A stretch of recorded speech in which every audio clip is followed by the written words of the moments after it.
Еще одно письмо пришло от Саши. Я очень удивился.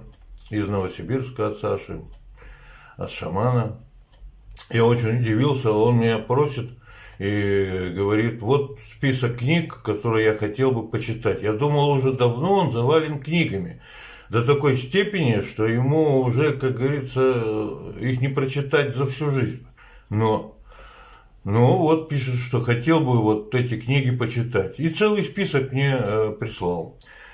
Там, кроме того, что «Вечера на хуторе близ Диканьки» Гоголя, там очень много других книг, так сказать. Ну, я могу просто, так сказать, там и Булгаков, и «Мастер и Маргарита», и «12 стульев» Ильфа и Петрова, и Жюль Верна, так сказать, и Герберт Уэллс, и Стивен Кинг, и тут даже Рене Стаут, я даже не знаю, недостаточно образован. В общем, тут огромный список книг.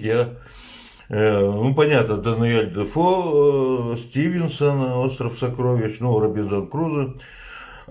Хотел бы он прочитать про Александра Македонского, хотел бы прочитать книгу «Спартак», ну, Шерлока Холмса, Конан Дойля, Гарри Поттера, «Властелина колец». Одним словом, он по-прежнему просит те книги, которые почти, да, месяц назад мы уже сообщали об этом.